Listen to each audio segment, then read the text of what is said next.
Jin adalah salah satu makhluk Allah yang ada di dunia ini. Namun, keberadaan jin ini tidak bisa dilihat dengan mata biasa. Hal itu karena memang jin itu adalah golongan makhluk gaib. Lalu sebenarnya, apakah jin itu bisa dilihat? Dan apakah orang yang melihat jin itu syahadatnya batal ataupun diragukan? Banyak di luaran sana itu orang-orang yang bertanya-tanya seperti itu, pemirsa. Kemudian, bagaimana cara melihat jin tersebut?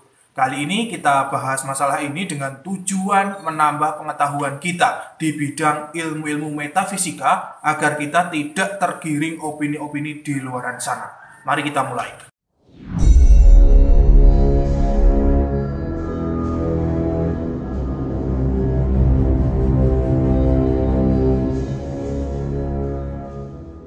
Bismillahirrahmanirrahim. Assalamualaikum warahmatullahi wabarakatuh. Alhamdulillah wa syukurillah wa nikmatillah. La hawla wa la quwata illa billah. Selamat datang, selamat berjumpa kembali para pemirsa sekalian di channel Spiritual 21 Investigasi Supranatural Tanpa Batas. Secara garis besar, Allah itu menciptakan 3 makhluk yang dikaruniai akal dan pikiran. Yang pertama adalah manusia, yang kedua jin, yang ketiga adalah malaikat. Dari ketiga makhluk tersebut, 2 diantaranya itu termasuk makhluk gaib, yaitu malaikat dan jin. Malaikat itu hidup di dimensi alam malaikat. Jin juga hidup di dimensi alam jin. Manusia hidup di dimensi manusia. Ketiga makhluk tersebut hidup di dimensi masing-masing. Lalu sebenarnya di mana letak dimensi-dimensi alam tersebut? Untuk menjawab pertanyaan tersebut gampang-gampang susah, pemirsa. Namun akan saya coba jawab itu dengan kemampuan dan ilmu yang saya miliki. Sebenarnya dimensi alam malaikat dan alam jin itu dikatakan dekat ya dekat, dikatakan jauh ya jauh. Kenapa bisa begitu? Kalau dimensi manusia kan sudah nyata kita sudah hidup di dimensi manusia. Untuk menuju alam-alam tersebut, yaitu alam jin maupun alam malaikat, kalau kita gunakan pesawat, kita tidak akan pernah menemukannya walaupun pesawat tersebut itu mengelilingi seluruh dunia ini. Para nabi-nabi zaman dulu itu tidak perlu memakai yang namanya pesawat untuk menemui atau menuju alam malaikat dan alam jin, namun menggunakan sebuah cara khusus. Nah, cara-cara tersebut yang kita namakan dengan ritual ilmu gaib ataupun ilmu batin. Di sini kita kesampingkan dulu tentang pembahasan alam malaikat, karena memang hal itu cukup sulit dibuktikan. Alam malaikat itu hanya tercatat di kitab-kitab kuno, namun sangat jarang sekali manusia yang mampu ataupun sanggup menuju alam tersebut. Hanya mereka, para nabi, para wali, dan aulia Allah yang mungkin sanggup ke sana. Karena memang mereka itu merupakan manusia-manusia pilihan yang jumlahnya itu tidak banyak di dunia ini. Dan mereka-mereka itu dianugerahi Allah secara langsung ilmu untuk menembus alam malaikat ini. Namun kalau untuk menuju dimensi alam jin atau melihat bangsa jin itu tidak perlu para wali ataupun aulia Allah. Manusia biasa seperti kita pun sanggup melakukannya, pemirsa. Yang penting tahu ilmunya dan tahu tata caranya. Perlu diketahui bahwa ilmu untuk memasuki ataupun menemui sosok bangsa jin ini tidak diajarkan di sekolah-sekolah ataupun di kampus-kampus atau perguruan tinggi. Namun itu ada beberapa pesantren yang memang mengajarkan keilmuan ini. Tetapi tidak semua santri itu diajarkan. Hanya dipilih santri-santri yang memang ilmu tauhidnya itu sudah cukup mumpuni. Lalu bagaimana dengan mereka yang tidak percaya bahwa jin itu bisa dilihat? Dan bahkan orang yang melihat jin itu dikatakannya itu diragukan syahadatnya, bahkan batal syahadatnya. Mereka yang berpendapat seperti itu karena memang belum pernah mengalaminya sendiri, pemirsa. Mereka itu hanya membaca buku ataupun kitab-kitab terus dalil-dalil saja tanpa berusaha itu mencari bukti dan ilmu untuk menembus dimensi alam jin itu. Dan mereka itu juga tidak berusaha untuk bertemu membuktikan tentang pertemuan jin dan manusia. Sebenarnya kalau memang mereka itu mau berusaha dan mau nyari ilmu tentang itu, saya yakin pasti dengan izin Allah itu bisa bertemu dengan sosok jin, bahkan masuk ke alam jin tersebut.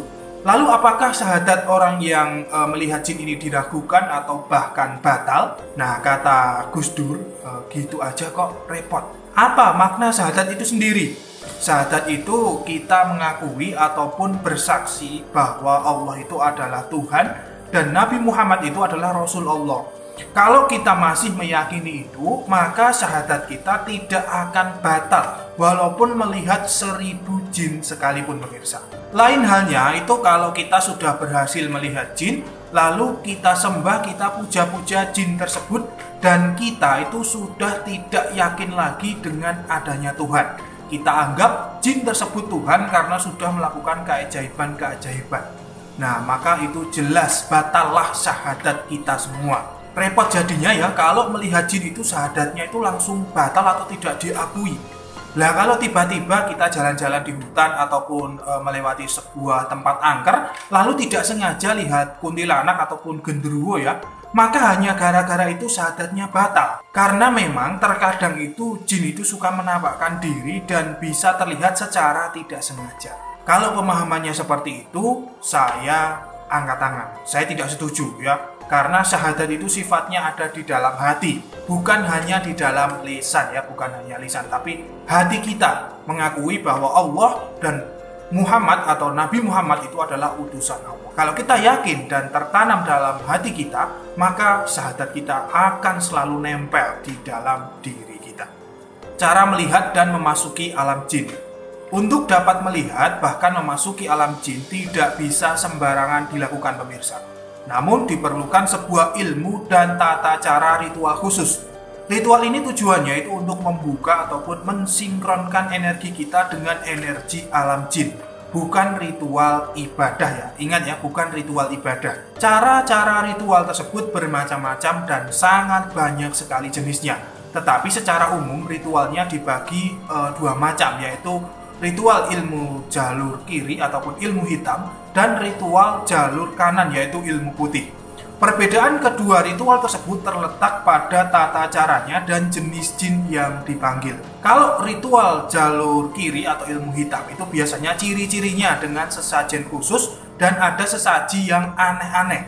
Misalnya sesaji ayam hitam yang mulus, kemudian sesaji kucing hitam, sesaji burung gagak, dan lain sebagainya. Jenis jin yang dipanggilnya pun juga berbeda. Biasanya setelah jin itu dipanggil, maka diadakanlah sebuah perjanjian dengan syarat suatu korban atau suatu tumbal.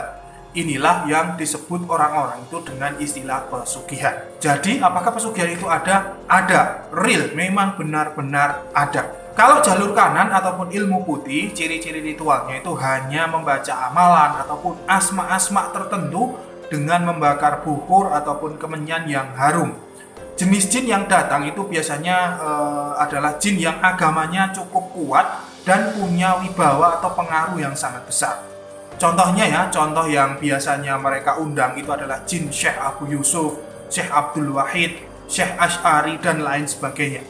Mereka semua itu adalah golongan-golongan jin yang pangkatnya itu tinggi di kalangan para jin-jin lainnya. Nah, dari kedua ritual tersebut, seseorang yang ingin melihat ataupun memasuki alam jin, sebelum bertemu jin yang ingin ditemuinya, maka akan ada yang namanya godaan-godaan khusus. Godaan-godaan ini timbul dari anak buah dari sosok jin-jin tersebut. Godaan-godaan itu biasanya berupa suara-suara, bau-bauan, penampakan-penampakan yang cukup seram, misalnya jin yang mukanya rusak, pocong, hewan-hewan buas, dan lain sebagainya. Itu semua itu untuk menguji mental dan keteguhan hati orang yang memanggil. Baru setelah melewati godaan itu, maka jin yang dipanggil itu akan segera datang. Pertemuan dengan golongan-golongan jin tersebut itu bisa dilakukan dengan dua cara, yaitu ada yang dengan pertemuan secara rohani. Pertemuan secara rohani itu hanya ruh kita saja yang bertemu dengan mereka, sedangkan jasad kita itu tertinggal di alam dunia ini. Contohnya pertemuan dengan melalui alam mimpi dan dengan ilmu ngerajut atau ilmu rogo sukmo. Jadi dengan ilmu rogo sukmo kita bisa memasuki yang namanya alam jin, ataupun jin tersebut bisa kita temui di alam mimpi. Kemudian pertemuan yang kedua yaitu adalah pertemuan langsung dengan kita tanpa meninggalkan jasad. Artinya kita langsung melihat dengan mata kepala kita sendiri dan bahkan kita bisa masuk ke alam mereka. Kita bisa berdialog dan bertanya-tanya, bahkan malah ada yang menikah dengan yang namanya bangsa jin. Sebenarnya bagi orang-orang yang ilmu agamanya tinggi alias ilmunya itu bukan hanya ilmu fikih saja ya, namun juga ilmu-ilmu yang lain, misalnya ilmu tasawuf atau ilmu-ilmu hikmah. Contohnya seperti para wali Allah dan kiai-kiai zaman dulu, cukup mudah untuk berinteraksi dengan jin ini.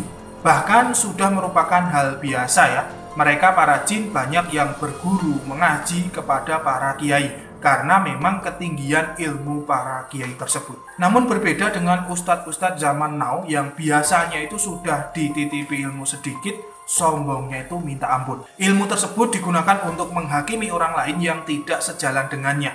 Padahal kalau ditanya, saya yakin ustadz-ustadz tersebut tidak pernah melihat yang namanya wujud jin ini, tetapi sok pintar berbicara masalah jin. Mereka itu hanya bermodal bacaan-bacaan buku ataupun kitab-kitab saja tanpa adanya pengalaman interaksi langsung dengan sosok jin ataupun masuk ke alam jin. Sangat berbeda jauh sekali dengan ulama-ulama kiai zaman dulu yang memang berinteraksi langsung dengan golongan jin.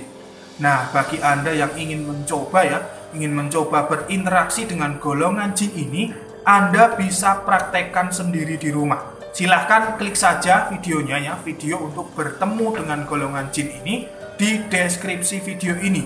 Ikuti semua petunjuknya dengan seksama. Namun, saya tidak bertanggung jawab kalau terjadi sesuatu pada diri Anda. Karena memang ya, bagi orang awam cukup beresiko melakukan interaksi dengan sosok golongan jin ini. Saya sarankan Anda didampingi oleh orang yang berpengalaman. Cukup itu saja, saya Patih Nur Alam undur diri, kurang lebihnya mohon maaf, akan selalu ada misteri di dunia ini. Subhanakallahumma wa bihamdika, asyhadu an la ilaha illa anta, astaghfiruka wa atubu ilaik. Alhamdulillahirabbil alamin, wa billahi taufiq wal hidayah wal inayah. Wassalamualaikum warahmatullahi wabarakatuh. Salam spiritual.